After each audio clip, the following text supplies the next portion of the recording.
थे chromosomal sir, abrasion. हाँ बोलो सर आपने वो जो मैंने 2 इमेजेस आपको बोली थी भेजने को, आपने भेज दी थी? कौन वाली?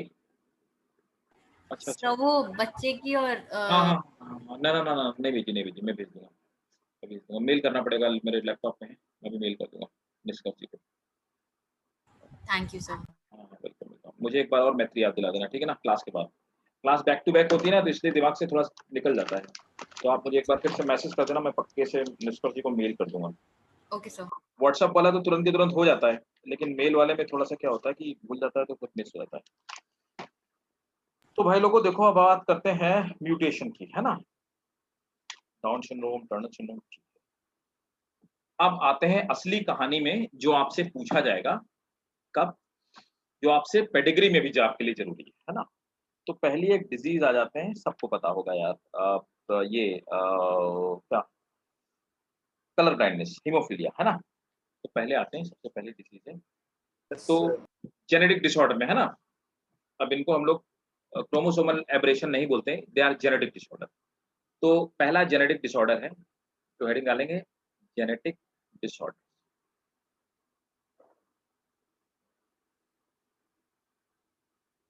जेनेटिक डिसऑर्डर्स में सबसे पहला वाला जो हमारा जेनेटिक डिसऑर्डर है, दैट इज हीमोफीलिया। सिंपल है, इसमें कुछ खास नहीं है। ओहो, तो ये तो पूछना बनता है भाई, मैत्री बताओ बेटा, हीमोफीलिया क्या होती है? कुछ लोगों को तो बता चुका हूँ, जेनेटिकली मैं बता दूंगा। सब लीडर्स डिजीज। हाँ वेरी गुड, हमने डिस्कस किया था ना 11th में।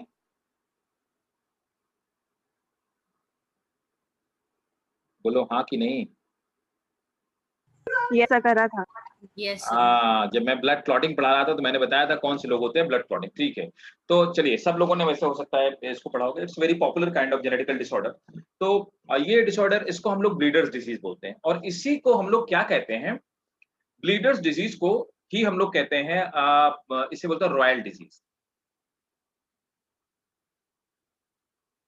देखो रॉयल डिजीज इसलिए कहते हैं, क्वीन इस एलिजाबेथ वाली।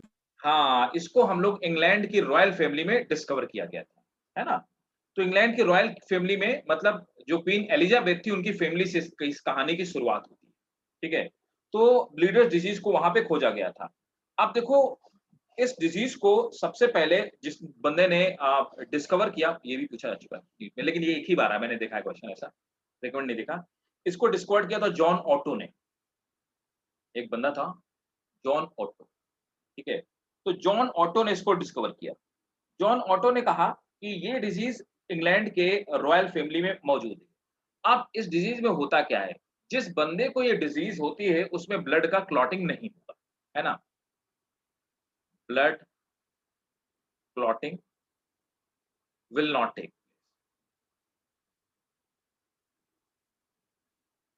चोट लगेगी, खून निकलेगा और निकलता ही रहेगा, है ना। अब थोड़ा-सा 11th वाली ब कहानी के साथ में समझा देता हूँ। 11th में आपने ब्लड क्लॉटिंग पढ़ा होगा, तो ब्लड क्लॉटिंग के लिए 10 फैक्टर्स की ज़रूरत होती है। यहाँ पर जिन लोगों को ये डिज़ीज़ होती है, उन लोगों के ब्लड में एक फैक्टर मिसिंग होता है, which is responsible for blood clotting, है ना? तो उसे हम लोग बोलते हैं क्या? फैक्टर, ज़्यादा चांसेज़ है दैट विल बी फैक्टर 8 और फैक्टर 9। इनमें से एक फैक्टर जो होगा दैट विल बी मिसिंग। तो फैक्टर 8 या फैक्टर 9 इनमें से मिसिंग होगा। तो फैक्टर 8 या फैक्टर 9 के मिसिंग होने की वजह से ब्लड क्लॉटिंग नहीं। अब 99.9% चांसेस है कि ये डिजीज लड़कों को होगी, लड़कियों को नहीं होगी, ठीक है। और 99.9% डिजीज हम अपनी माँ से, मीन्स बॉयज अपनी माँ से पाते हैं, ये फादर से नहीं आती हैं, ठीक है। तो जेनेटिकल डिसऑर्डर 99.9% आप मान के चलिए कि वो मदर से आती हैं, और वो मदर से सन में ट्रांसफर होती हैं। तो आपको 99.9% लड़के ही मिलेंगे जिनको हीमोफीलिया होगी, या वो जो कलर ब्लाइंड होंगे, ठीक है। अब ये जो डिजीज का जीन है, वो पाया जाता है एक्स क्रोमोसोम के ऊपर, याद रखिएगा।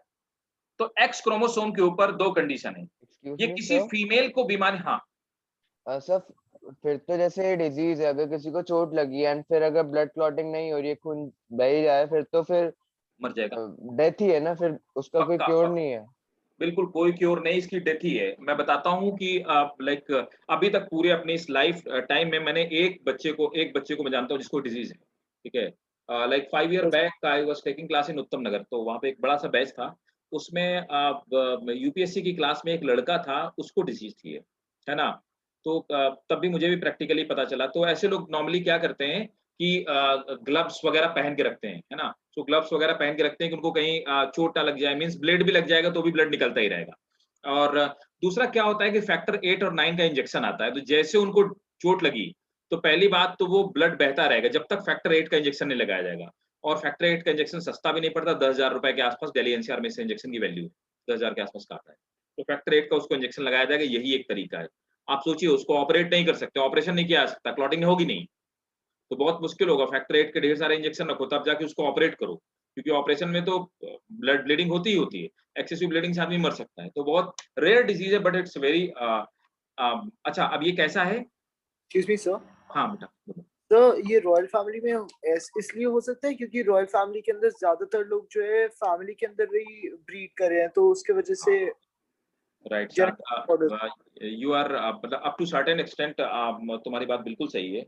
एक्चुअली क्या होता है कि इसे हम लोग बोलते हैं ये एक साइंटिस्ट है हार्डी वेनबर्ग, पढ़ाऊँगा मैं जेनेटिक्स में थोड़ा-सा आपके है, एवोल्यूशन में है। हार्डी वेनबर्ग साइंटिस्ट ने एक डिस्कवरी की थी, उसने बोला कि जहाँ पे मोनोक्लोनल उसने प्लांट में रिसर्च किया फिर एनिमल्स में भी किया। उसने कहा कि जहाँ पर मोनोक्लोनल का मतलब होता है कि एक ही फैमिली में लाइक मैरिज करने की वजह से धीरे-धीरे जीन की क्वालिटी डिग्रेड हो जाती है और डिजीज़ के लिए रेजिस्टेंस पावर उनकी कम होती जाती है। So that is also a factor. It takes place due to this one.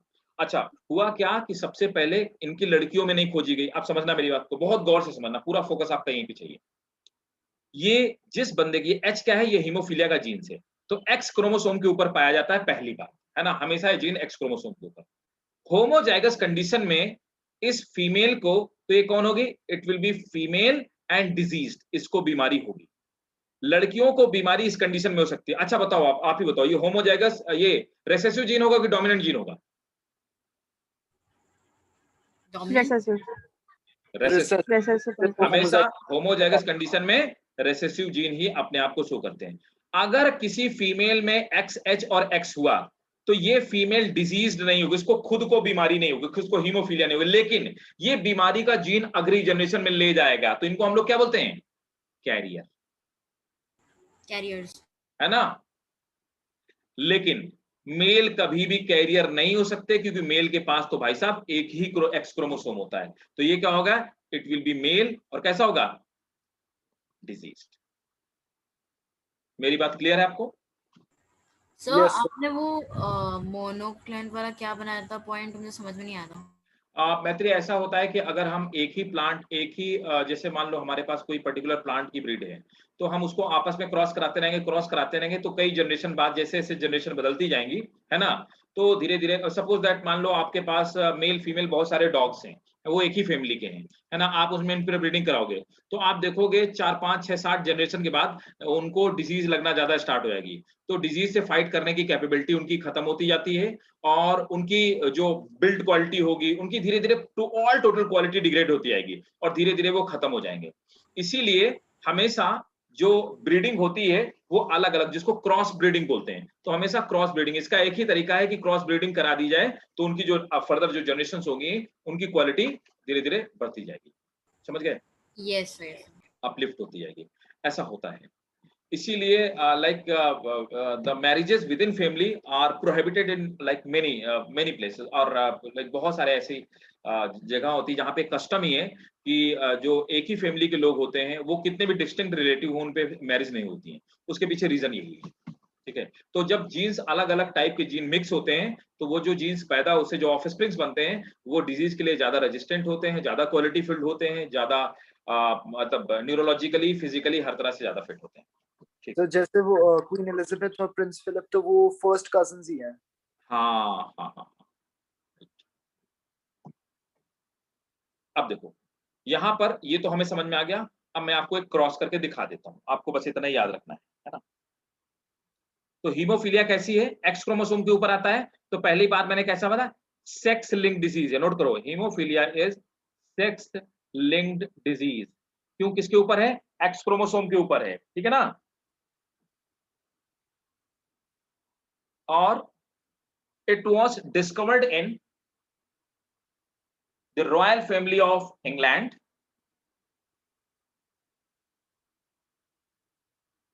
Royal family of England, the son of queen Victoria Leopold. ये पहला बेचारा आदमी था जिसको ये बीमारी हुई, खोजी गई। लियोपोल्ड के अंदर ये डिजीज थी, है ना। क्वीन विक्टोरिया ने क्या किया, कमाल की बात आपको समझिए, इसको ग्लोबल बता दिया, ठीक है ना। इस बीमारी को एक ग्लोबल ब्रांड बना दिया। कैसे, मैं आपको बताता हूँ। क्वीन विक्टोरिया ने क्या किया कि क्वीन विक्टोरिया की 3 लड़कियां थीं, तो एक लड़की की शादी उन्होंने रशिया में किया, दूसरे रशिया के राजघराने में किया, दूसरी लड़की की शादी उन्होंने स्पेन के राजघराने में किया, तीसरी लड़की की शादी उन्होंने क्या कहाँ किया था? Spain, Russia, I think it's Germany, हाँ जर्मनी के राजघराने में किया। और तीनों लड़कियां क्या थी? कैरियर। कैरियर। कैरियर्स। बीमारी पहुंच गई भाई साहब, ग्लोबल हो गई, ठीक है। देखो, तो अब क्या हुआ होगा, मान लेते हैं क्वीन विक्टोरिया की एक ये लड़की जिसके रशियन राजघराने में शादी हुई, ये कैरियर थी। इसकी शादी हुई एक नॉर्मल आदमी से, ही वाज ए प्रिंस, ये नॉर्मल आदमी था। अब देखो, मान लेते हैं इसकी 2 लड़कियां और 2 लड़के हुए, एक्स एच एक्स, तो कैसी हो, ये क्या होगी, ये लड़की कैसी होगी? कैरियर। कैरियर। कैरियर। दूसरी लड़की हो गई एक्स एक्स, कैसी होगी?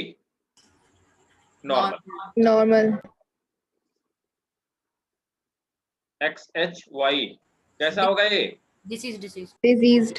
डिसीज। दूसरा लड़का कैसा होगा? नॉर्मल। अब आपसे क्वेश्चन ये पूछा जाएगा कि कितने % लड़कों को डिजीज होगी, ऐसे क्वेश्चन पूछा जाएगा। Carrier female got married with a normal male, what is the percentage of haemophilia, और what is how many what is the percentage of haemophilic son. तो अब देखो, आप कैसे निकालोगे? 4 हो रहा है कितने % सन हीमोफिलिक होंगे? सब, 1:4 हो रहा है ना रेशियो। बस यहीं पे बच्चे गच्चा खा जाते सर हैं। आधे सन, आधे सन। आधे सन, 50%। हाँ। राइट आंसर 50% होगा, 25% नहीं होगा इसका आंसर। और अगर क्वेश्चन पूछा जाए how what is the percentage of offspring which will be haemophilic, तब क्या होगा? 25%। राइट 25%। ये ध्यान देना है इस क्वेश्चन। अब समझ आया क्या ध्यान देना है? मेरी बात सबको क्लियर है? सर जी। अपने पहले क्वेश्चन में एग्जैक्ट वर्ड्स क्या थे आपके, पूछा क्या था? पहले क्वेश्चन में मैंने बोला what will be the percentage of son which are haemophilic, कितना होगा? 50%, है ना। आधे लड़के हैं कि नहीं? 2 ही लड़के हैं, 2 को 100% माना, एक लड़का हीमोफिलिक है, तो कितना हुआ? 50% हुआ ना। और यस। अगर पूछा जाए what is the percentage of offspring which are haemophilic, तो आंसर क्या होगा? 25%। Yes sir. ऐसे ही क्वेश्चन आपसे पूछे जाएंगे, ठीक है। एक और करके देख लेते हैं, सेम पैटर्न में दूसरा। ये कलर ब्लाइंडनेस का नहीं बताऊंगा, ठीक है, कलर ब्लाइंडनेस आप खुद ही बनाओगे, ठीक है। अब देखो, सेम पैटर्न कलर ब्लाइंडनेस में फॉलो होगा। कलर ब्लाइंडनेस का भी जीन ऐसे ही काम करता है, वो भी रिसेसिव है, वो भी सेक्स लिंक्ड है, वो भी एक्स क्रोमोसोम है, ठीक है। तो अब क्या हुआ, ये लड़का जो था रशियन राजघराने का, ये हीमोफिलिक, इसके एक नॉर्मल लड़की से शादी हो गई। अब क्या होगा? एक्स एच एक्स, देखो अगर फादर को बीमारी है तो किसी को बीमारी नहीं होने वाली, यस सर, कैरियर होंगे। राइट, कैरियर बनेंगे। X H X X Y और एक्स वाई, सब लड़कों को किसी को बीमारी नहीं होगी, लड़कियां दोनों कैरियर होंगी, और ये फिर अगले जनरेशन में ले जाएंगी। तो जैसे यहाँ F2 पर, है ना, तो देखो यहाँ पर बीमारी नानी से कहां चली गई? नातिनी पे। हाँ हाँ हाँ, ये पोतो तक अगली जनरेशन जा रही है। तो यहाँ पे फीमेल हमेशा क्या करेंगी? डिजीज को ट्रांसफर करेंगी, ठीक है। रॉयल फैमिली ऑफ स्पेन और रशिया में यहीं से फैली बीमारी, इन्हीं की लड़कियों से, ठीक। चलो आगे आ जाओ, सबको क्लियर है? अगली बीमारी में आ जाते हैं। तो जो बोलते हैं कि रॉयल डिजीज है ये सर, ये थोड़ी ना होगा कि जो है फर्स्ट एवर डिजीज जो है रॉयल फैमिली में ही हुआ था, ना ना ना, उसके पहले भी होती रही होगी, लेकिन सबसे पहले लेकिन वो डिस्कवरी नोटिस रॉयल फैमिली करा होगा। यस, इसकी डिस्कवरी वहीं कोई इसके पहले भी रही होगी, है ना। Okay sir. ठीक है, अब देखो ये तो मैंने आपको बता दिया। अब देखो नेक्स्ट डिजीज पे आते हैं, दूसरी। अच्छा, ऐसे ही मैं आपको एक और बताता हूँ। दूसरी डिजीज, ये दोनों डिजीज ऐसे ही क्वेश्चन आएंगे जैसे मैंने आपसे क्वेश्चन पूछा, आपके नीट में ऐसे ही क्वेश्चन आएगा, ठीक है। बोर्ड में भी आ सकता है अगर टफ क्वेश्चन आए तो। दूसरा होता है कलर ब्लाइंडनेस।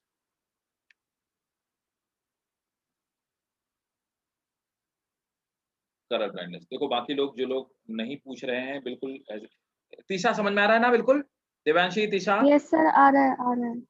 जिसको भी जरा भी कोई भी डाउट हो, एकदम बिल्कुल टेंशन नहीं लेना, एकदम बिंदास होकर पूछो, क्योंकि आज नहीं पूछोगे तो आप अपना नुकसान कर लोगे। एकदम फ्रैंकली पूछो, नहीं समझ में आएगी मैं 10 बार समझाऊंगा, ठीक है, लेकिन आपको समझ के जाना इधर से। ठीक, अब आते हैं हम लोग कलर ब्लाइंडनेस में। कलर ब्लाइंडनेस का भी ऐसा ही सीन है। एक्सी और एक्स, ये क्या हुई? Carrier female. एक्सी एक्सी, ये क्या हुई? Diseased female. एक्सी और वाई कौन हुआ? डिजीज्ड मेल, ठीक है ना। और सेम पैटर्न फॉलो होगा, नोट कर लो। इन कलर ब्लाइंडनेस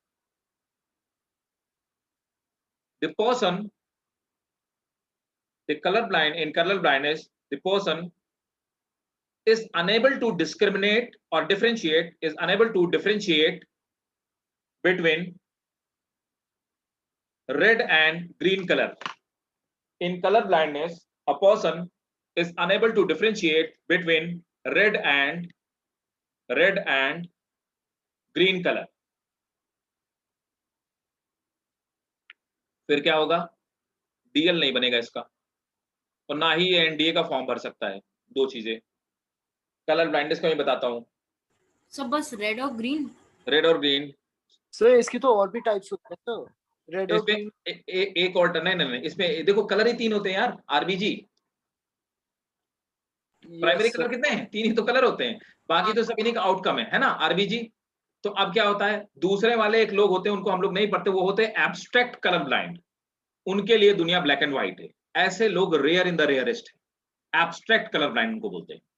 तो उनको तो दुनिया ब्लैक एंड व्हाइट ही दिखाई देती है, उनको कोई कलर नहीं दिखाई देगा, ठीक है। Excuse me, sir. हाँ जी बेटा। तो मतलब इसका मतलब जो ब्लू कलर है वो उसे ढंग से देख पाते हैं, बट वो ग्रीन एंड रेड में कंफ्यूज हो जाते हैं कि कभी वो रेड को हाँ, ग्रीन कह देंगे। Green, right. तो अगर उसको जैसे मान लो कलर ब्लाइंड आदमी बाइक चला रहा है, उसको नहीं समझ में आएगा कि ये लाइट जल रही है रेड है कि ग्रीन है, वो नहीं बता पाएगा, बिल्कुल नहीं बता पाएगा, ठीक है।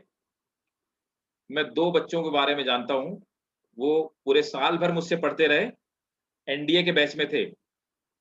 जब उन्होंने एनडीए का एसएसबी दिया तब उनको खुद पता चला कि वो कलर ब्लाइंड, बिलीव। अब मतलब ये फीलिंग कैसे आती है, फील कैसे होता है, ये तो मुझे नहीं पता है, लेकिन जो टेस्ट करवाते हैं, तो डॉक्टर वगैरह टेस्ट करवाते हैं, ऐसे टेस्ट कराते हैं, मैं बताता हूँ। जैसे आपको एक कोई लेटर दे दिया गया, तो वो ऐसे एक लेटर बना, डॉट डॉट डॉट डॉट करके लेटर ऐसे बना होगा, आधा मान लो एस बना हुआ है, तो आधा एस बना होगा ग्रीन से और आधा बना होगा रेड से, ठीक है, आधा इधर रेड से बना होगा। अब तुमसे पूछेगा क्या लिखा है, तो तुम्हें नहीं समझ में आएगा। जिस बंदे को हो सकता है वो बोलेगा सी बना हुआ है, ठीक है, या किस कलर से बना हुआ, वो एक ही कलर बताएगा, वो नहीं बता पाएगा कि रेड और ग्रीन से, आधा सी ये आधा रेड से बना आधा ग्रीन से, नहीं पता लग पाएगा, ठीक है। ऐसे चेक करने वाले टेस्ट होते हैं सर, बट वो तो कलर को उल्टा भी बोल सकता है ना। फॉर एग्जांपल अगर जो उसका ऊपर वाला पार्ट है ग्रीन है, तो हो सकता है वो उसे रेड बोल दे, नीचे वाला जिससे रेड है उसे ग्रीन उसने बोल दे। सोचो ना, उसने जिंदगी में कभी देखा ही नहीं कि रेड क्या चीज होती, ग्रीन होती क्या चीज है। सर बट वो तो कंफ्यूज हो रहा है ना दो कलर्स में। सर वो ये कुछ और, वो कोई तीसरा कलर बताए, कंफ्यूज नहीं हो रहा, उसको समझ ही नहीं आएगा रेड और ग्रीन, वो कोई तीसरा कलर बताएगा, बोलेगा ब्लैक कलर का बना हुआ है, एस सर ये तो ब्लू कलर का लेकिन बना हुआ है। अर्ली स्टेजेस में पता चल जाता है ना, मतलब अगर बचपन से मतलब हर चीज तो कलर्स में हाँ, है। बहुत बहुत मुश्किल हो जाता है कई सारे लोगों को, मतलब मैंने 2 ही एग्जांपल अभी तक देखे, उनको एसएसबी में पता लगा कि वो कलर ब्लाइंड है, या जो लोग आई टेस्ट करवाते हैं तब पता लग जाता है। चलो अब आगे आ जाते हैं, ये भी। अच्छा, एक और चीज लिखो नीचे, this is sex linked recessive trait. This is sex-linked recessive trait. The gene of disease is linked with X chromosome.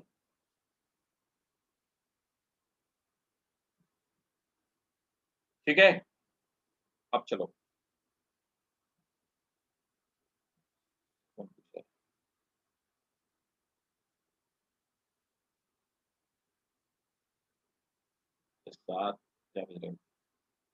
अच्छा हाँ राइट सर, वो मिल गया था सर। हाँ right, these are the testing, ऐसे ही होते हैं, वो एक बुक होती है उसमें ऐसे बने होते हैं। अब देखो नेक्स्ट तीसरी डिजीज में आ जाओ, थर्ड वाली। थर्ड डिजीज भाई साहब क्या है, मैं पहले समझा देता हूँ, ये भी बहुत इंपॉर्टेंट है। इसको हम लोग बोलते हैं सिकल सेल एनीमिया। कौन बताएगा? चलो, sickle cell anaemia, sorry sir इसमें red blood cell sickle shape के हो जाते हैं। अब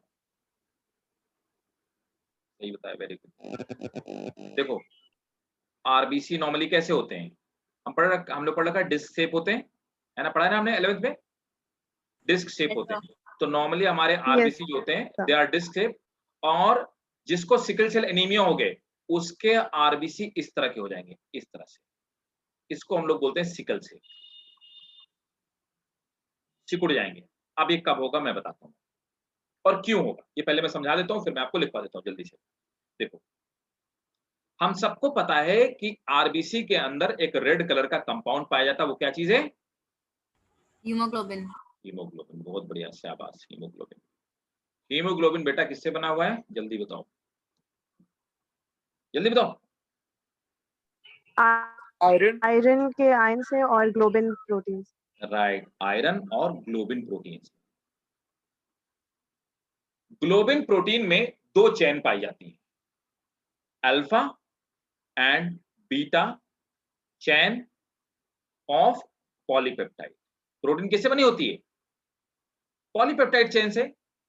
तो दो चेन से मिलकर ग्लोबिन प्रोटीन बनी होती है, अल्फा पॉलीपेप्टाइड चेन और बीटा पॉलीपेप्टाइड चेन। क्लियर है यहां तक? ग्लोबिन प्रोटीन, होल्ड करेंगे।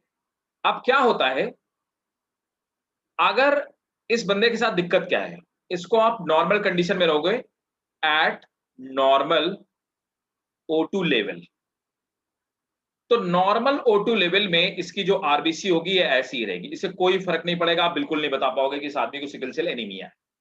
लेकिन अगर ऑक्सीजन की डेफिशिएंसी हो गई, आप इस आदमी को लेह लद्दाख लेके जाओ, लेह लद्दाख तो छोड़ दो, आप इस आदमी को इसके यहाँ पे बहुत सारे लोगों को जिनको ये डिजीज होती है उनको ये आपका मनाली वगैरह होता है ना, इसके ऊपर रोहतांग पास वगैरह, वो नहीं जा सकते, मर जाएंगे पक्का।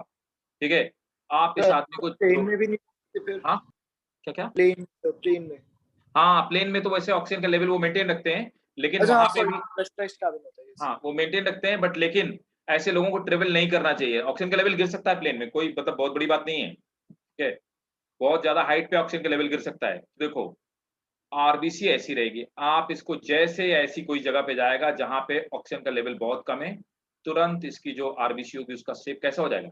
Sickle cell. और ये आदमी मर भी सकता है, चांसेस पूरे हैं कि मर जाए। क्या रीजन हुआ?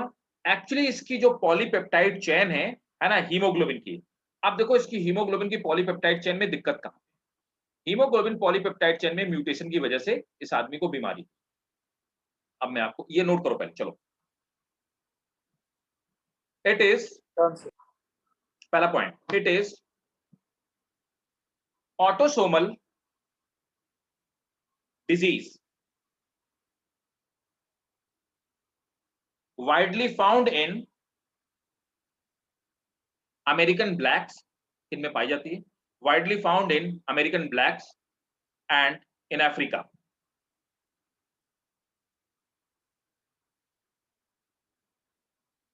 The shape of RBC becomes sickle shape. Shape of RBC become sickle shaped under low oxygen level due to defect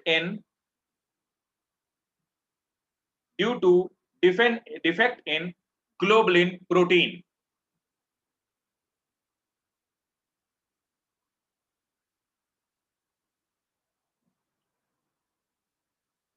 next point, अब देखो भाई ये डिफेक्ट क्या है, मैं आपको पूरी समझाने की कोशिश करता हूँ, नोट करेंगे।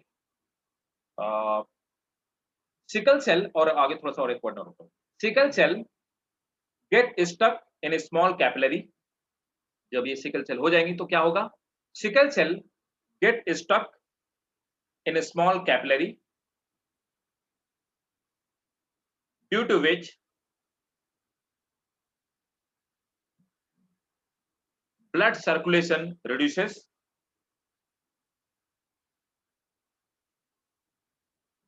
it may cause heart and kidney failure. Due to which blood circulation Due to which the blood circulation stops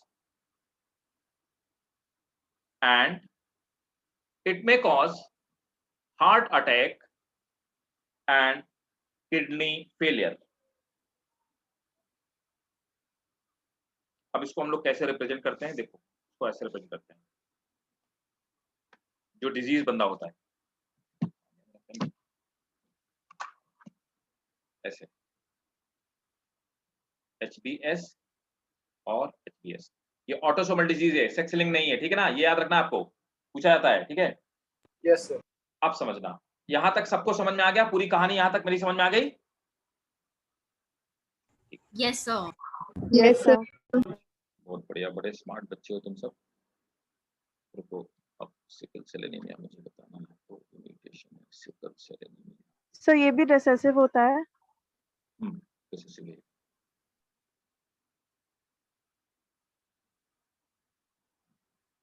अब देखो कोडॉन अभी मैं नहीं पढ़ाया, मैंने आपको नहीं पढ़ाया, इसलिए हो सकता है थोड़ा सा आपको समझने में दिक्कत हो, लेकिन मैं कोशिश करूंगा कि आपको 100% समझ में आ जाए। तो मैंने आपको बताया कि हीमोग्लोबिन क्या है, एक प्रोटीन है। तो हीमोग्लोबिन क्या है, ग्लोबुलिन प्रोटीन से मिलकर बना है, ग्लोबिन प्रोटीन। ग्लोबिन प्रोटीन किससे मिलकर बना है, दो पॉलीपेप्टाइड चेन से। पॉलीपेप्टाइड चेन क्या होती है, इस तरह की एक लंबी सी चेन होती है, इसमें बहुत सारे एमिनो एसिड पाए जाते हैं,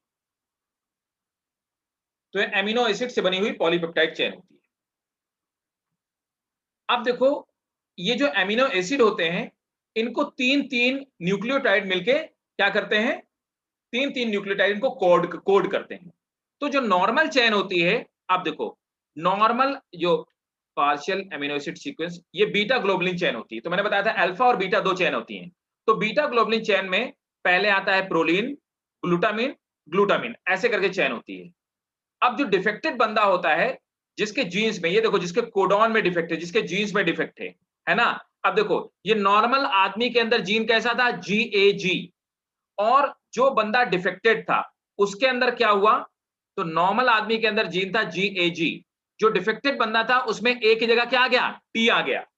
समझ गए, सिर्फ और सिर्फ एक जीन में पॉइंट म्यूटेशन हुआ है, सिर्फ और सिर्फ एक जीन में फर्क आ गया है ना, तो GAG की जगह GAT आ गया। अब क्या हुआ, उसने ग्लूटामिन की जगह क्या बना दिया, वैलिन बना दिया। तो ग्लूटामिन की जगह, इसे हम लोग ग्लूटामिन बोलते हैं, ठीक है। तो यहां पर ग्लूटामिन एमिनो एसिड की जगह ग्लूटामिन मैं लिख देता हूं। तो हेल्दी बंदे में बनता है ग्लूटामिन, और डिफेक्टेड बंदे में ग्लूटामिन की जगह क्या बन जाता है, वैलिन। जिसकी वजह से जब ऑक्सीजन की कमी होगी तो ये जो बीटा चेन है इसका शेप चेंज होने लगेगा, और उसके चेंज होने की वजह से ये जो सेल्स होंगे उनका शेप चेंज होगा। बोलो क्लियर है क्या? सर ये जीन्स जो है, जीन्स Yes, sir. जो होती हैं ये प्रोड्यूस करते हैं ये सारे अमीनो एसिड्स। हाँ, एक्चुअली क्या होता है ना, जीन्स जो होते हैं ये 3 न्यूक्लियोटाइड के बने होते हैं, इनको हम लोग ट्रिपलेट कहते हैं, है ना। तो जीन्स इन ट्रिपलेट के मिलके बने होते हैं। ये ट्रिपलेट डीएनए का है, ये कोड करेगा आरएनए को, इसे हम कहते हैं कोडॉन। ये कोडॉन है, ये नीचे जिसको कोड कर रहा है इसे बोलते हैं क्या, एंटीकोडॉन, ठीक है, ये एंटीकोडॉन है ना। तो डीएनए आरएनए को इंस्ट्रक्शन देता है और आरएनए क्या बनाता है, एमिनो एसिड। Amino acid. तो जब डीएनए में डिफेक्ट है तो आरएनए में भी डिफेक्ट आया कि नहीं आया, आया ना। ये देखो आरएनए सीक्वेंस, यस इसमें डिफेक्ट आया। जब आरएनए में डिफेक्ट आ गया तो एमिनो एसिड में डिफेक्ट आ गया। बोलो भाई, सबको क्लियर है? Okay sir. Yes sir. पक्का सबको? जुआरिया, Yes, sir. अनुष्का, सबको क्लियर है? Yes, sir. ठीक है, बहुत बढ़िया। सर तो साइड का इसका थोड़ा सा मिट गया है। हाँ, बस इतना याद रखना, जो मैंने इनसर्कल किया है ना, कि जीएजी की जगह जीटीजी आ जाता है, जिससे बीटा चेन में ग्लूटामिन की जगह क्या आ जाता है, वैलिन आ जाता है, और इसकी वजह से डिफेक्ट होता है। दैट्स इट, बस इतना याद रखना आपको, नीट के लिए भी ये बहुत बार पूछा गया है, ठीक है, नोट कर लो। In sickle cell anaemia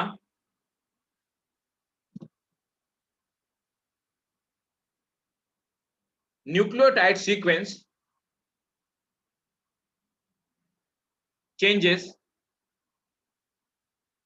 from GAG to GTG. Sir, In please sickle cell, pardon.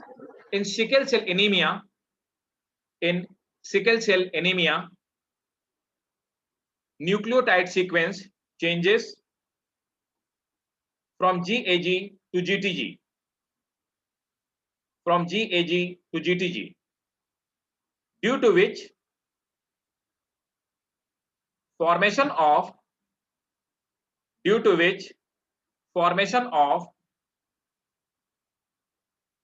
valine take place, due to which formation of valine takes place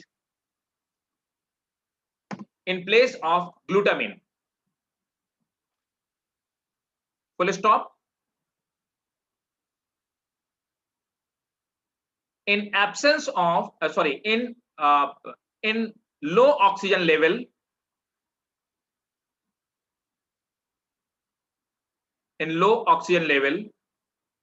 the shape of beta globulin chain changes. In low oxygen level, the shape of beta globulin chain changes, due to which RBC become sickle shaped. सही है क्या? Yes sir. ठीक है। तो यहाँ पर ये inversion हो रहा है। 18 की जगह ये होगा इन्वर्जन। हाँ, इन्वर्जन हो रहा है, ठीक है, राइट, इन्वर्जन है। अब देखो, सर एक सेकंड वो वापस दिखा सकते हैं, मैं स्क्रीनशॉट। हाँ बिल्कुल दिखा देता हूँ। वेट, ओपन करता हूँ।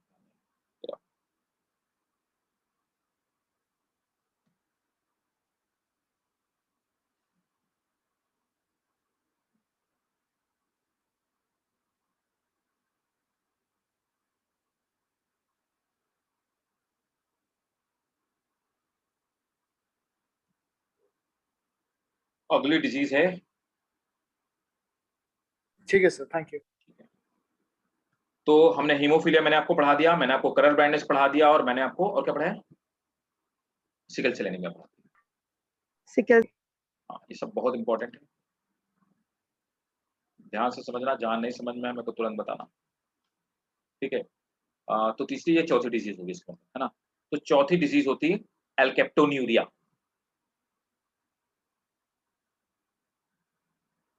एल्केप्टोन्यूरिया, ये भी भाई साहब जेनेटिकल डिजीज। इसमें क्या होता है कि ये लोगों का जब यूरिन एयर के कांटेक्ट में आ जाता है तो ब्लैक हो जाता है। तो नोट करेंगे, in the patient urine becomes black when it comes with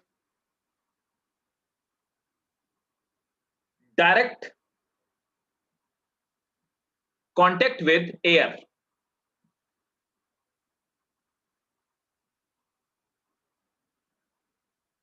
Full stop.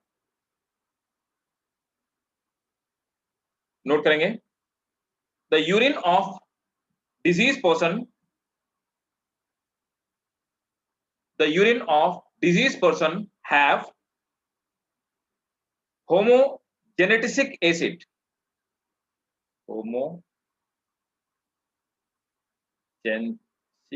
genetic acid. Note करेंगे, the urine of diseased person have homogenetic acid, which is also called alkapton, which is also called alkapton. इसी को बोलते हैं, इसी acid को. अब देखो होता क्या है नॉर्मल पर्सन में, तो नॉर्मल पर्सन में होता क्या है, ये होमोजेनेटिक एसिड जो होता है ना, ये नॉर्मल बंदे में भी पाया जाता है, ये हो जाता है ऑक्सीडाइज्ड, है ना, ऑक्सीडाइज हो जाता है और ऑक्सीडाइज होकर के किसी और कंपाउंड में चेंज हो जाता है. ठीक है, एक मिनट,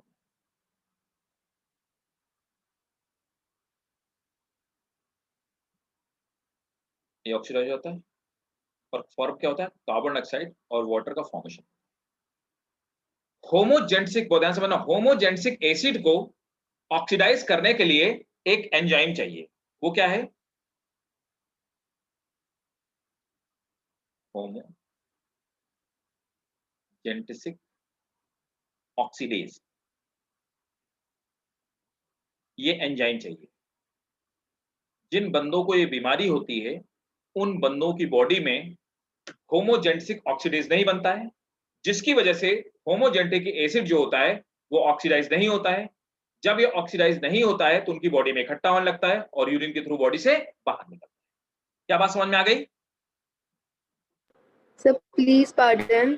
देखो, जैसे नॉर्मल हम आप हैं, तो हमारी आपकी बॉडी में एक एसिड बनता है, उसको बोलते हैं होमोजेनेटिक acid.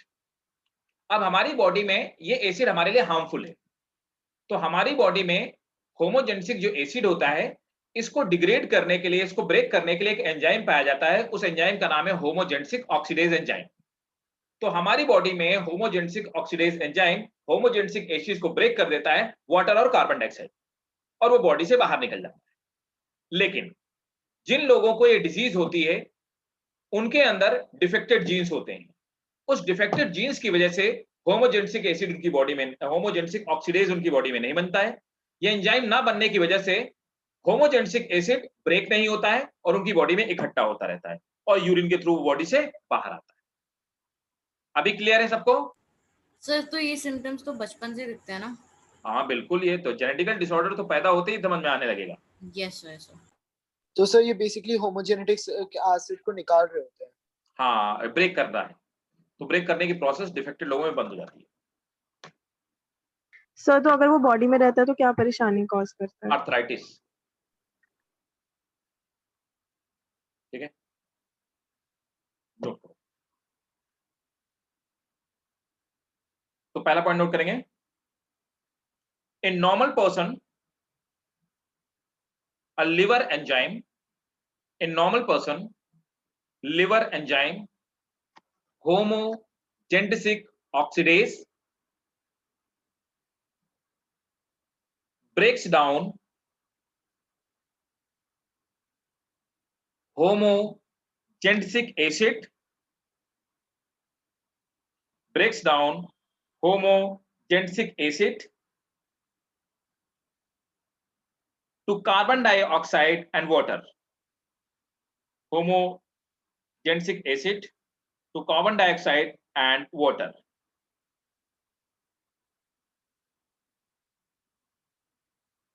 Full stop. This acid is also called This acid is also called alkapton. Next point. In defected person,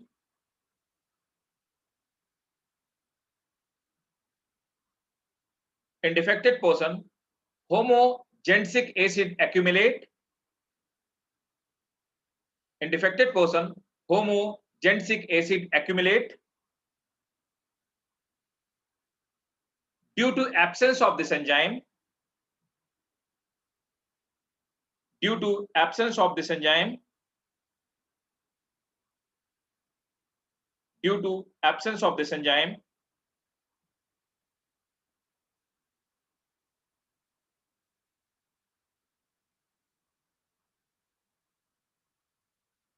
Because the person have defective gene.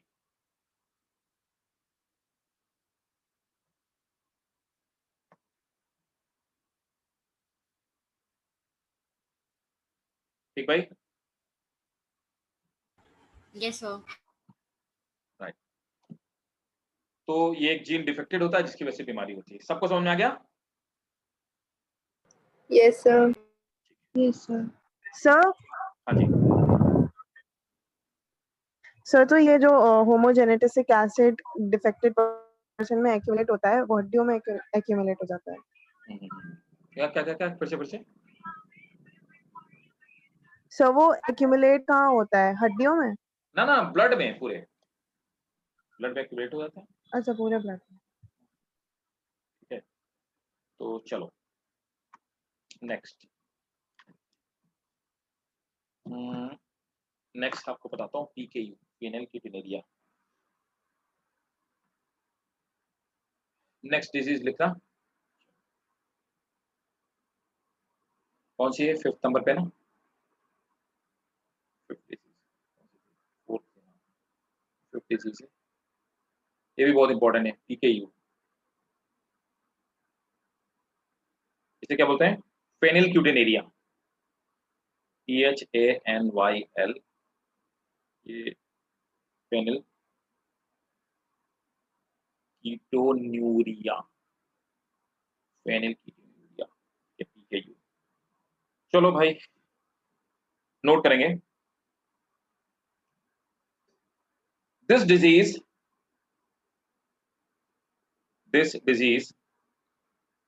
is caused due to homozygous recessive gene.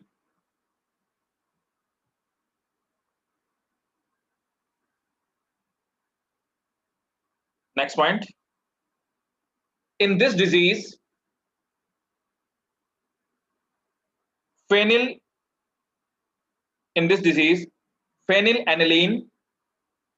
phenylalanine accumulate. In this disease, मैं लिख देता हूँ. In this disease, PHANY, phenylalanine.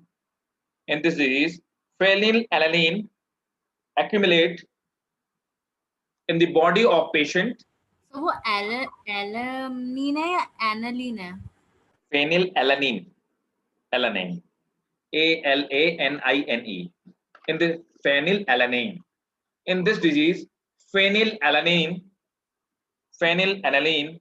accumulate in the tissue of person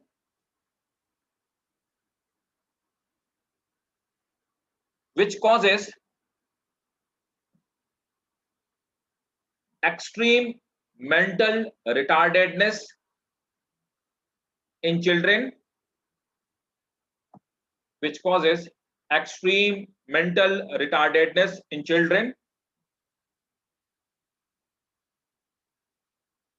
And hypopigmentation. दाग धब्बे पड़ने लगेंगे body में. Hypopigmentation in body of patient. अब देखो भाई साहब, ये होता क्यों?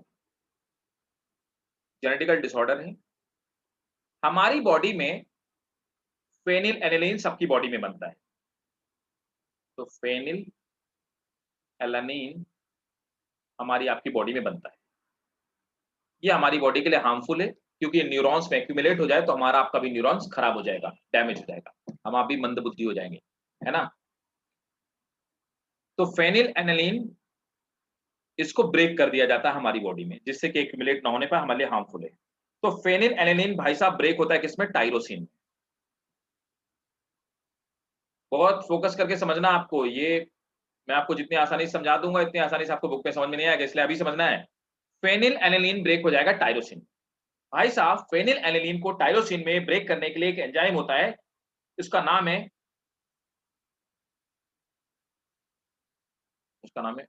Phenyl alanine hydroxylase. तो ये एंजाइम फेनिल एलानिन हाइड्रोक्सिलेज क्या करता है? फेनिल एलानिन को टायरोसिन में कन्वर्ट करता है। ठीक है? जो लोग डिफेक्टेड होते हैं उनमें फेनिल एलानिन हाइड्रोक्सिलेज नहीं बनता है, तो वो बॉडी में इकट्ठा होने लगता है फेनिल एलानिन और वो ब्रेन को डैमेज कर देता है। That's it, this is the root cause behind this disease.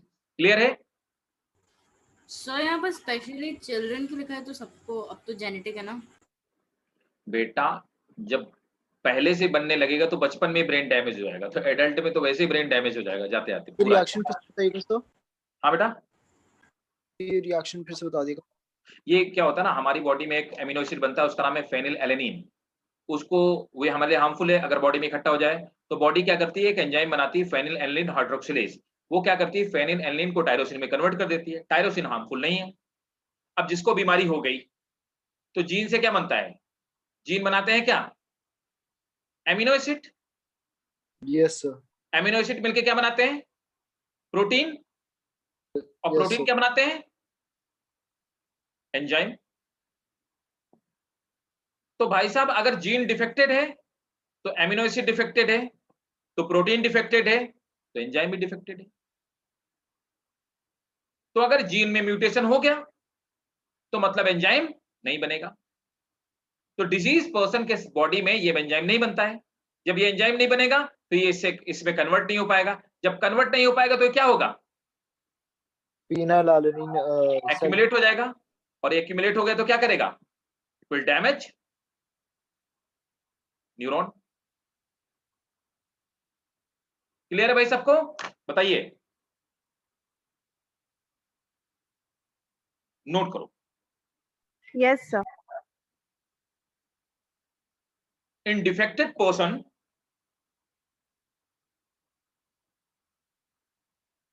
due to gene mutation,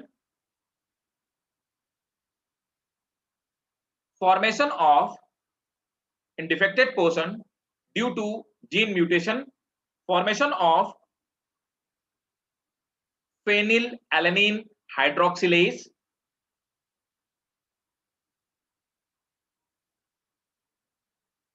do not takes place. Full stop. Next point. In the absence of this enzyme,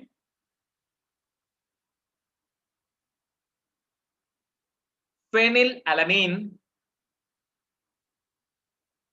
due to absence of this enzyme, phenylalanine do not changes to tyrosine and it accumulate in the body. Sir, please pardon. कहां से pardon करना है ये बताओ पहले। Absence of this enzyme. Due to absence of this enzyme, phenylalanine do not changes to tyrosine and it accumulate in human tissue, comma, reaches to brain and damages neuron. Reaches to brain and damages neurons. ठीक भाई, clear है? किसी को कोई doubt? No sir. Oh sir. सबको समझ में आ गया ना? ठीक, चलो अगली बीमारी में आते हैं। सर लोग कितने एज तक जी पाते होंगे? इट डिपेंड्स यार, मतलब इनकी मेटाबॉलिक जो रिएक्शंस होती हैं वो भी स्लो होने लगती हैं। मतलब आप ये मान के चलो कि ऐसे लोग जिनको इस तरह की जेनेटिकल डिसऑर्डर्स होती है 30-35 स्टेज तक आते आते मामला गड़बड़ा जाता ओके। है। आप देखते हो ना कि अचानक से कई सारे डिफेक्टेड लोग होते हैं जिनके, आपने देखा होगा कुछ मेंटली रिटार्डेड लोग होते हैं, फिजिकली रिटार्डेड लोग होते हैं, वो अच्छे खासे अच्छे भले होते हैं, अचानक से किसी दिन वो एक्सपायर कर जाते हैं, है ना? यस। उसके पीछे यही कारण होता है, यही सब डिफेक्ट होते हैं जिसको हम लोग जान नहीं पाते। जेनेटिकल डिसऑर्डर नॉर्मली डॉक्टर भी डिटेक्ट नहीं कर पाते, है ना?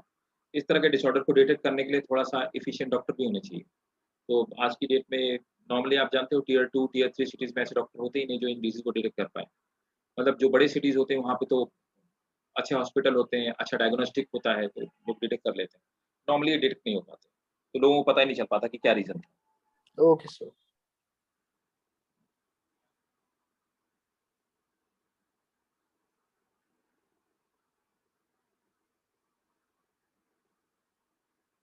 नेक्स्ट है एल्बिनिज़्म। जानते हो क्या-क्या बीमारी होती है? Yes sir.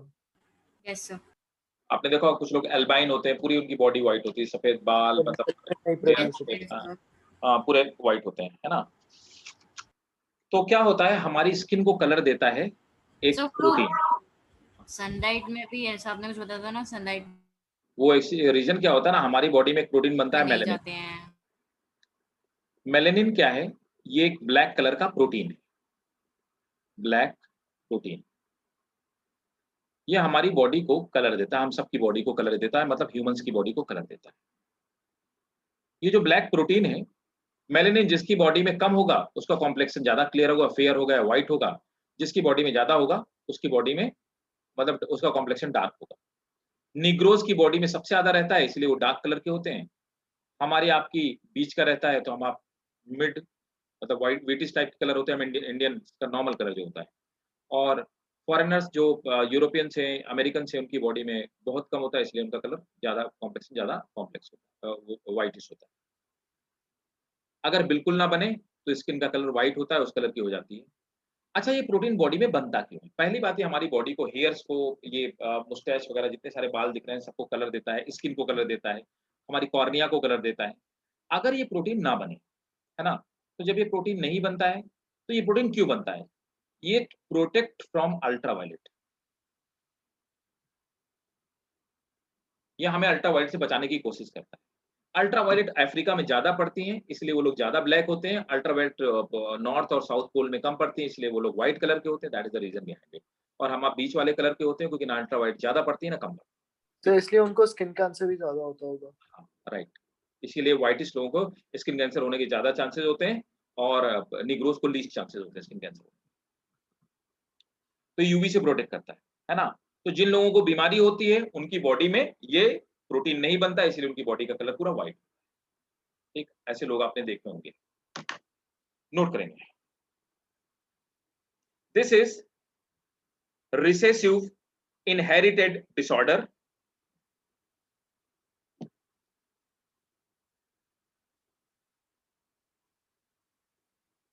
The formation of melanin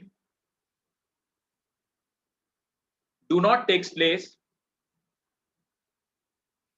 Formation of melanin do not takes place in defective person.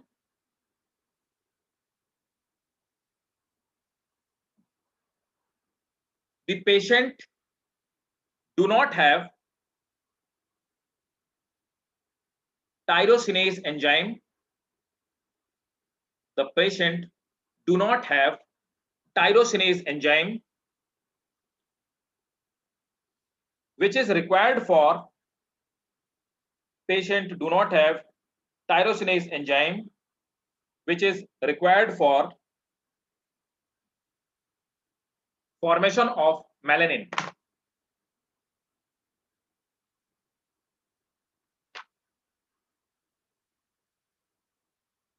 One more.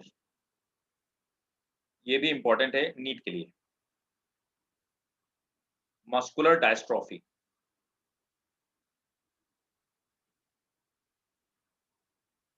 Sir एक क्वेश्चन था हाँ बेटा बोलो। सर, जो ऊपर वाला डिजीज है वो इनहेरिट कर सकते हैं? हो सकता है, जितने जेनेटिकल डिसऑर्डर है ये इनहेरिट हो सकते हैं, but they are not continuous. ठीक है, ओके क्योंकि जीन तो दोनों से आता है, मदर से भी और फादर से भी, है ना। और मैंने बताया एक ऐसा जीन है सर, तो रेसेसिव है ना, है कि नहीं, रेसेसिव है ना।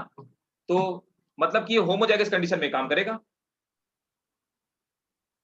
समझ गए। सर, तो ये वाई और एक्स दोनों में पाया जाता है या एक ही क्या में? क्या ये, हाँ राइट राइट, ये ये ऑटोसोमल वाई में डिजीज है, पाया जाता है कि एक्स में? दोनों में ऑटोसोमल डिजीज है, सेक्स लिंक नहीं है, अच्छा, autosomal. Okay.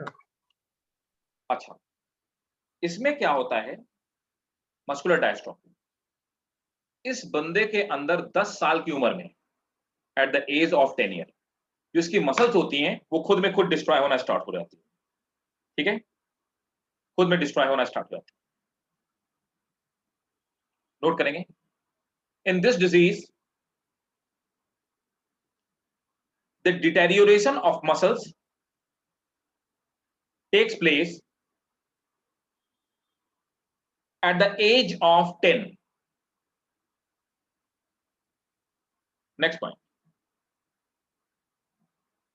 the mutated gene, मतलब defected gene, the mutated gene is found on X chromosome.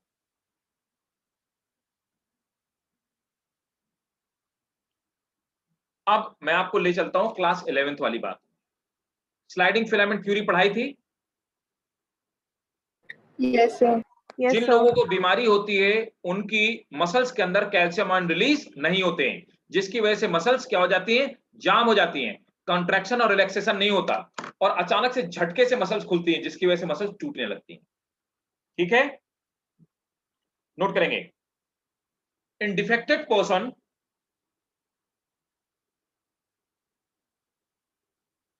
calcium ions are not released, calcium ion are not released in muscles due to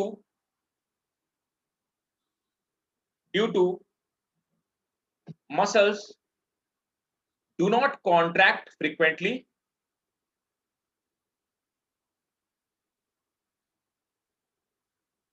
next point,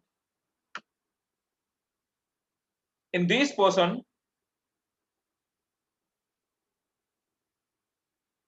dystrophin, in this person dystrophin enzyme is not released, due to which actin and myosin fiber gets destroyed.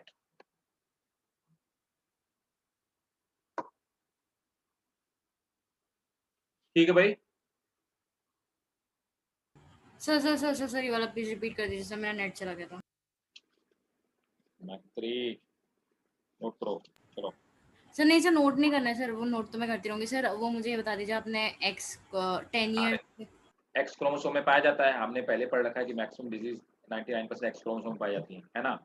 इस बंदे की body में एक enzyme नहीं बनता, उसका नाम है डायस्ट्रोफिन। तो कैल्शियम आयन रिलीज नहीं होते, जिसकी वजह से डायस्ट्रोफिन नहीं बनता। जब डायस्ट्रोफिन नहीं बनता तो मसल्स कॉन्ट्रैक्ट नहीं होती और एक्टिन और मायोसिन फिलामेंट टूटने लगते हैं, जिसकी वजह से इसकी मसल्स डिस्ट्रॉय होने लगती है। ठीक है, अच्छा फाइबर के बाद, ठीक है, Excuse me, due to sir. which actin and myosin fiber gets destroyed. हाँ बोलो, क्या पूछ रहे सर? सर अगर वो at the age of 10 muscles destroy हो रही हैं तब तो फिर पर्सन की डेथ हो ही जाएगी ना। पक्का, तभी तो बोला 10 साल के बाद फिर धीरे धीरे धीरे सर धीरे उनका लाइफ स्पैन कितना होता है? मतलब मैंने बोला ना 10 साल की एज के बाद आप मान लो 15-20 साल में बस आदमी को 15 ही साल में खत्म हो जाए ओके धीरे धीरे, है ना। अच्छा, कुछ और डिजीज होते हैं उनको ऑटो इम्यून डिजीज बोलते हैं, है ना, ये भी जीन जीन आपने पढ़ा होगा, जीन म्यूटेशन से होती हैं। ऑटो इम्यून डिजीज में क्या होता है, वो अपना इम्यून सिस्टम बॉडी को ही खाना शुरू कर देता है, डिस्ट्रॉय करना शुरू कर देता है, मतलब खुद की बॉडी की डिफेंस खुद की बॉडी को मारना शुरू कर देती है। उन लोगों की भी डेथ बहुत अर्ली एज में हो जाती है, 13 साल 14 साल की एज में उनकी डेथ हो जाती है। ऐसे डिफेक्टेड बच्चे, जेनेटिकल डिफेक्टेड बच्चे सर्वाइव नहीं करते हैं, ठीक है। This was all about the genetical disease. बताओ समझ में आया? सर बोलो। सर ये आखिरी टॉपिक था ना? हाँ बिल्कुल आखिरी टॉपिक था। सर प्लीज रिपीट, मतलब प्लीज फर्स्ट वाला पॉइंट बोल दीजिए ना सर, इसका कौन वाला? मस्कुलर डिस्ट्रॉफी का कौन सा पॉइंट बोलना है ये बताओ। पहला। पहला तो in this disease deterioration of muscles starts at the age of 10, ठीक है। The mutated gene is found on X chromosome।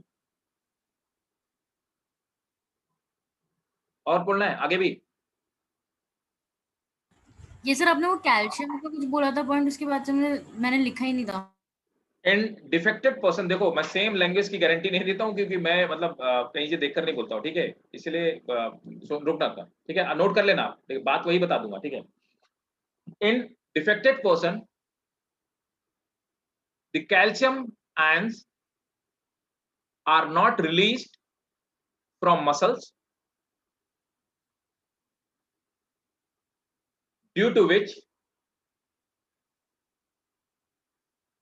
frequent contraction of muscles do not takes place।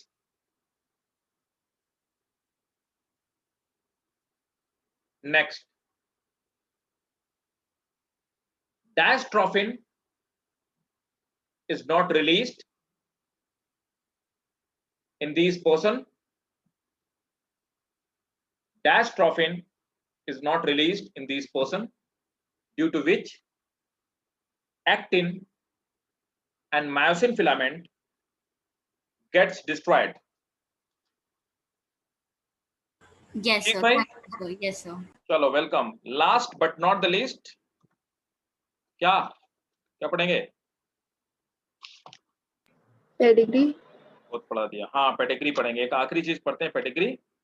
और अब मैं कहता हूँ आप अपनी एनसीईआरटी चेक करिएगा, और आप अपना नोट्स चेक करिएगा, और आप नीट का क्वेश्चन पेपर चेक करिएगा। अब आप देखिएगा कितनी सारे क्वेश्चंस हैं जो हमने डिस्कस किए हमारे नोट्स में मौजूद हैं और आपके एनसीईआरटी में नहीं। हेंस जो मैंने पढ़ाया आप उससे प्रिपेयर करोगे तो आपका क्वेश्चन सॉल्व हो जाएगा, सभी क्वेश्चन सॉल्व। ऐसा कोई टॉपिक आपको नहीं मिलेगा नीट में जो हमने डिस्कस किया, लेकिन आपको इतना जेनेटिक्स पढ़ना पड़ेगा जो हमने डिस्कशन किया। इसका अगर आप इतना नहीं पढ़ते हैं तो आपका क्वेश्चन पक्का छूट जाएगा, ठीक है। तो मैंने अपनी तरफ से अपना काम कर दिया, अब बारी आपकी है। आपको रिवाइज करना पड़ेगा, अगर आप रिवीजन नहीं करोगे तो भी भाई लोगों में बता देता हूँ ये पक्का मिस हो जाएगा। चलो अब देखो भैया पेडिग्री क्या है, बड़ी सर सिंपल। हाँ बोलो बोलो बोलो। सर बुक में एक और क्या? डिजीज लिखी है कौन सी? थैलेसीमिया सर, उसमें क्या अच्छा डिफरेंस रुको रुको हो रुको, सकता है? हाँ हाँ देखते हैं, सही करो। एक और ही तो थैलेसीमिया होगी कहीं पे, कहाँ पे है? सिकल सेल थैलेसीमिया, थैलेसीमिया भी यही है, मतलब ऐसी है। कहाँ पे लिखा हुआ है कि पेज नंबर बताना जरा? सिकल सेल जैसी है सर। हाँ इसी 91 सर। 90 पेज नंबर 91 पे है, कहीं पे होगी। ठीक जी है, सर। गायब लगता है एनसीईआरटी में। चलो मैं बता देता हूँ, मेरी एनसीईआरटी में शायद गायब है 91 page, 91 page. Turner pin down, नहीं यार मेरी एनसीईआरटी में गायब है, मैं आपको बताता हूँ। थैलेसीमिया एक मिनट रुको, मैं लिखवा देता हूँ उसको भी, क्या कहीं पे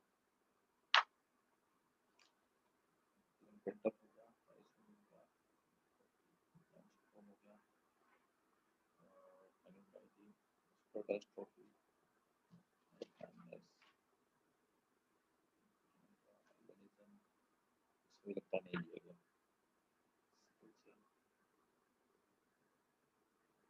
हेमोफीलिया,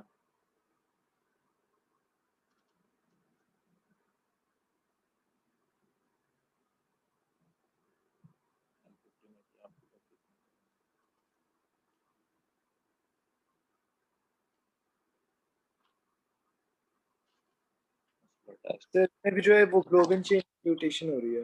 हाँ हाँ हाँ, वो सेम ही है, मतलब सेम वैसे होता है। एक मिनट रुको, मैं जरा एक चीज पर चेक कर लूँ। ये रिसेसिव है, डोमिनेंट जीन की वजह से होती है, ये इंपॉर्टेंट है बस इसमें। कहानी सिर्फ यहीं पे है, और कोई भी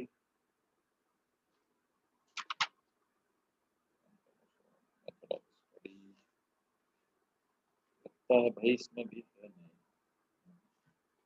दिया नहीं है थैलेसीमिया, इसकी वजह सर से इधर तो रिसेसिव ही लिखा है। लिखा हुआ रिसेसिव जीन की वजह से। ओके ओके, मैं बता दूं थैलेसीमिया क्या है। देखो जी थैलेसीमिया में क्या होता है ना, इस बंदे को भी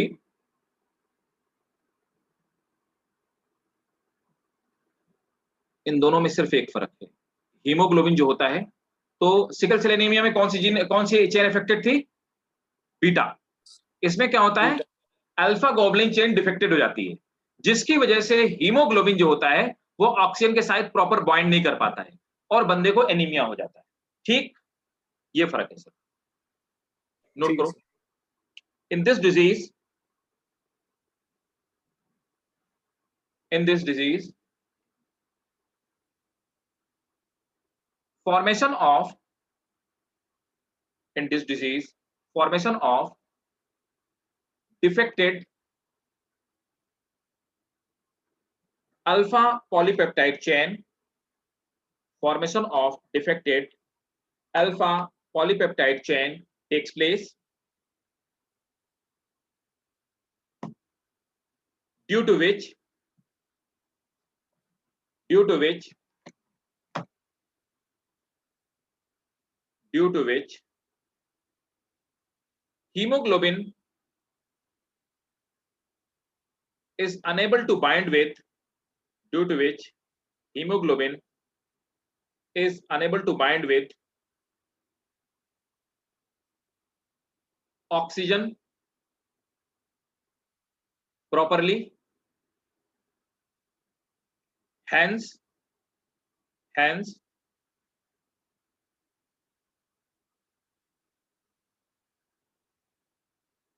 deficiency of oxygen leads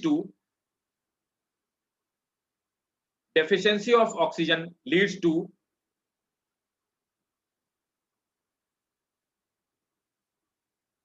anemia.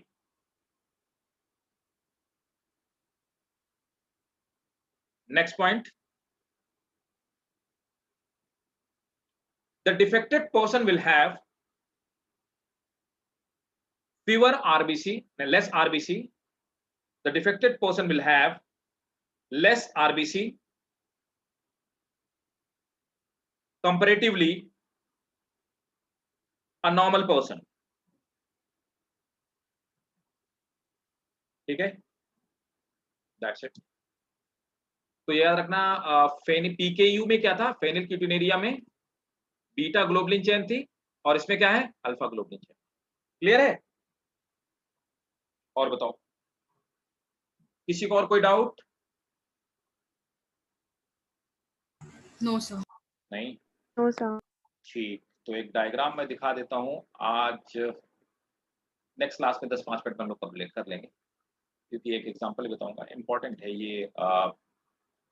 अब देखो क्या है, नेक्स्ट हेडिंग डालेंगे पेडिग्री।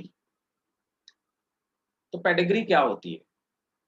पेडिग्री कुछ नहीं, हमने एक चार्ट बनाया और हम चार्ट बना के पढ़ रहे हैं कि ये नानी को बीमारी थी, नानी से मामा में आ गई, मामा से उसके बच्चे में आ गई, बच्चे से उसके बच्चे में चली गई। इसको अपन अगर चार्ट बनाए तो उसको हम लोग पेडिग्री कहते हैं। इस चार्ट, तो डिजीज को जनरेशन टू जनरेशन स्टडी करना, दैट इज कॉल्ड पेडिग्री। देखो, तो पेडिग्री के कुछ सिंबल होते हैं, वो हमें याद रखते हैं। इसका आप स्क्रीनशॉट ले लेना और बाद में बना लेना। देखो, पेडिग्री को हम ऐसे दिखाते हैं।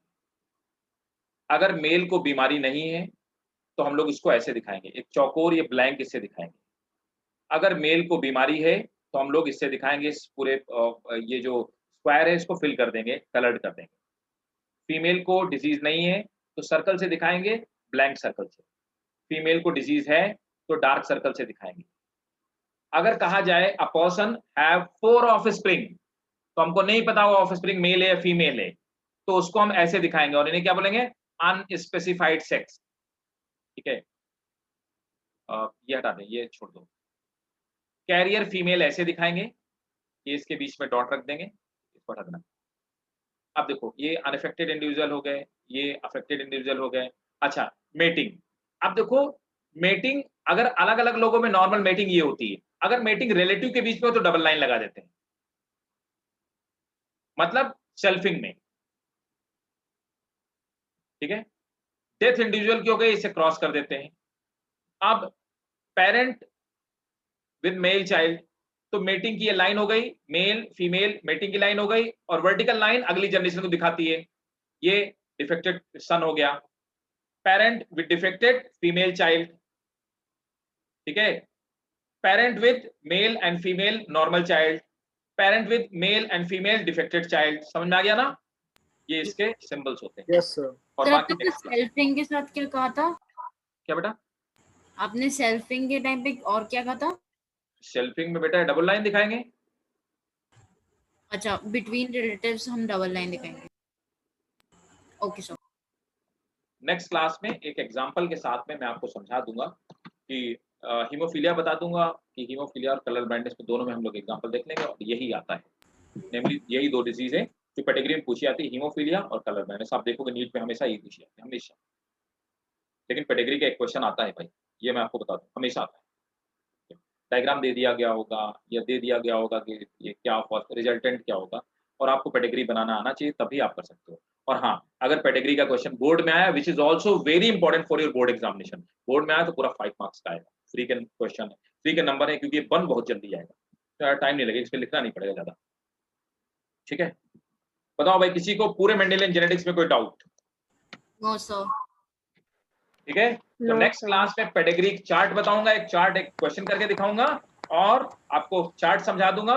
और पेडिग्री में कुछ लिखना नहीं है हमें, हमारी मेंडेलियन जेनेटिक्स कंप्लीट हो गई है, और नेक्स्ट क्लास पे हम लोग मॉलिक्यूलर जेनेटिक्स स्टार्ट कर देंगे। सर जी बताएं। आप वो इमेज सेंड कर दीजिएगा। हाँ, मुझे देखो मैसेज करना, अभी मेरी फिर से क्लास है ना, अभी बैक टू बैक मेरी क्लास है। क्लास मेरी आज 11:30 बजे के आसपास तक होंगी, है ना, 11:30 बजे। तो आप मुझे एक मैसेज ड्रॉप कर देना, व्हाट्सएप कर देना, मैसेज कर देना, मुझे याद रहेगा, मैं निष्कर जी को मेल कर दूँ। क्या मेल करना था? अच्छा, मुझे याद आ गया, मैं मेल यस सर, सर वो दोनों इमेजेस, टर्नर सिंड्रोम और वो बच्चे का। Yes sir, thank you sir. Mail कर दूंगा। वेलकम। Sir, हाँ बेटा बोलो। sir, हाँ। sir, मैं बोल रही थी कि आप नेक्स्ट क्लास में मुझे सेकंड चैप्टर का यानी कि प्लांट का एम्ब्रियोजेनेसिस फिर से समझा देंगे, मुझे इसमें थोड़ी सी मतलब तो परेशानी हो रही है। ऐसा करना कि 4 बजे के पहले, है ना, 4 बजे के पहले आ जाना, निष्कर जी को बोल देना, ठीक है ना, है ना।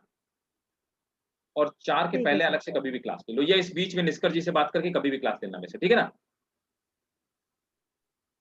Okay sir. ना, ठीक है। तो नेक्स्ट क्लास अपनी मंडे होगी, तो 4 o'clock के पहले ले लेना, ठीक है ना, कभी भी क्लास, क्योंकि 4 बजे से फिर लगातार मेरी बैक टू बैक क्लास होती है ना। Yes, okay sir. Bye sir, thank you sir. चलो bye bye bye bye, good night all of you, bye. Thank you, sir. Welcome welcome भाई।